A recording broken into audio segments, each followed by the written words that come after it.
next to beautiful blue orchids one night.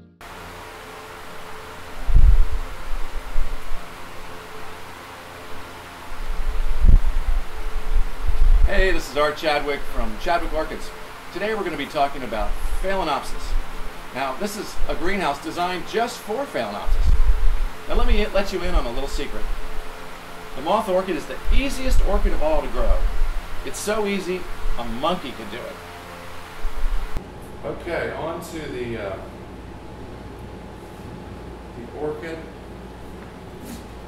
that everyone loves and adores. The Phalaenopis. This is by far the most popular orchid today. This is seen in grocery stores. That's a little difficult to stomach, but they can grow in grocery stores for maybe a week, not much longer. But this is a very long-lasting orchid, 3 months. So bang for the buck, you can't beat it. 3 months. There's big ones, little ones.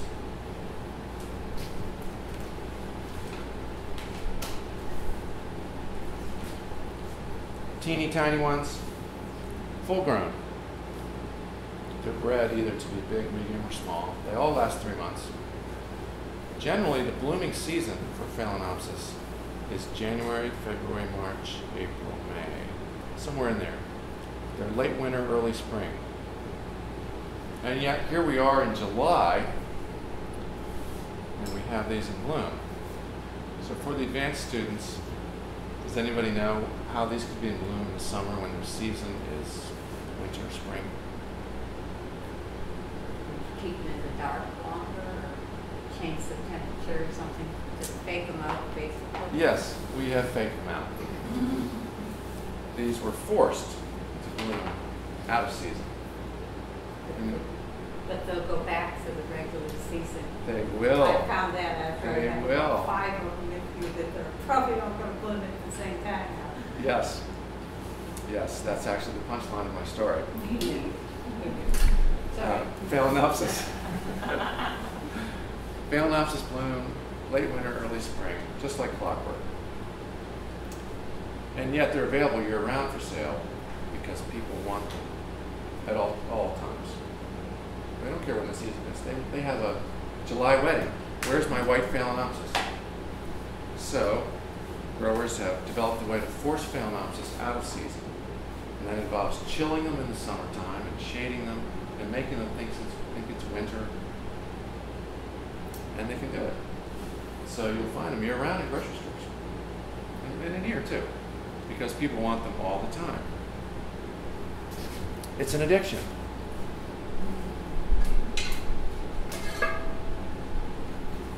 There's so many different kinds. They last forever. They're the best gift to give for someone that knows nothing about plants. Their first orchid, perfect. They bloom, and then one at a time the flowers fall off, and you're left with just the leaves again. And notice how the leaves on all these are the same. In fact, the way to identify orchids is by their leaves. So if we cut all these flowers off, would you be able to sort them by the different types based on just their leaves? Okay. When a Phalaenopis finishes blooming, you just have a stem, clip it off, or snap it off, and then you wait until next year. And in the meantime, you get more leaves, another set, maybe a few on the bottom die away as you grow new ones. You never have more than 4 or 5 leaves on a Phalaenopis. And then in about October, you chill them. And this is not like any other orchid. You actually chill them, because otherwise they'll just grow leaves year-round. They won't know it's time to bloom. But in the jungle, they do get a temperature change. So we encourage people to give them their temperature change, and then they all bloom like clockwork. So around October, they get 50-degree nights for maybe 3 weeks. And within a month or two, a brand new flower stem starts growing. In fact, it looks like a root at first. I can't even tell the difference in the first few weeks. the spikes grow up and the roots go down. That's how I know. So then it starts to stem, and it takes 3 months for the stem to grow. The buds form slowly. It's just excruciating how long it takes. And then finally the first flower opens, and the whole thing blooms, lasts for 3 months, and the flowers fall off, and go back to step 1. These never get very big. They never get huge. They're just small. And Phalaenopsis don't have pseudobulbs. All they do is just grow leaves out of the center. So there's no place to store food and water on a Phalaenopsis. So this plant cannot go a month or 2 without water because it doesn't have any reserves to draw from. So it should be kept damp all the time.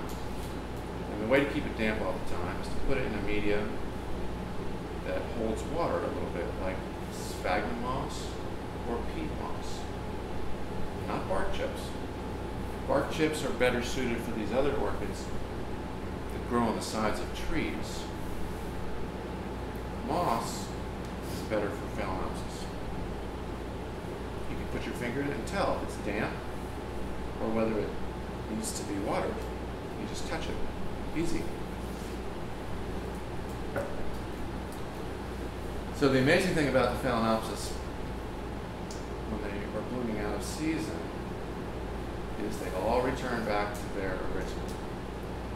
So first-time orchid buyers often buy a Phalaenopsis every few months, thinking they'll have something to bloom for the year, and then suddenly in January they get 5 and bloom at once. Yeah. What happens? They always go back to their original state. So to get a well-rounded orchid collection, you put Phalaenopsis in for winter, spring. And then some of these other orchids that you know, like the long summer days, the oncidiums and dendrobiums.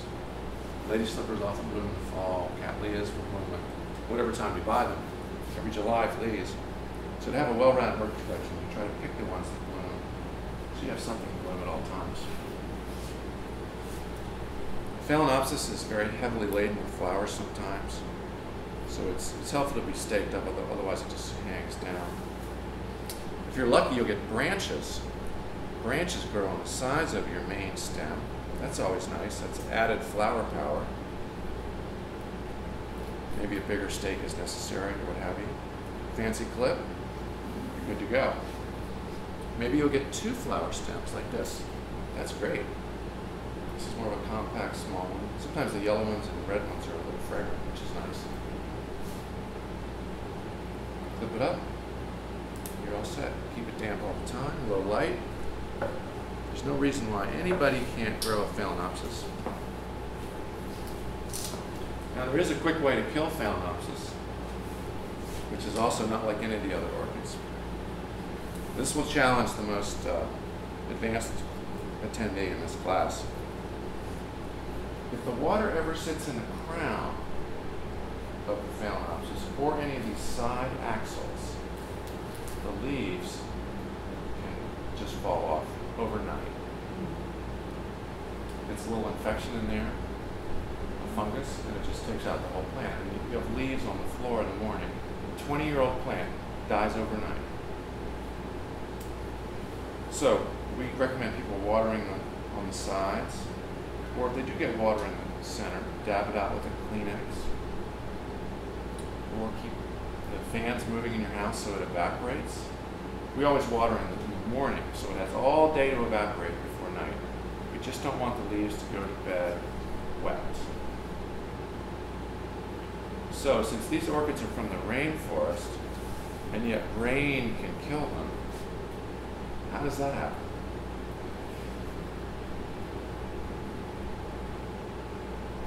The heat is it back. Insects or the animals drink it.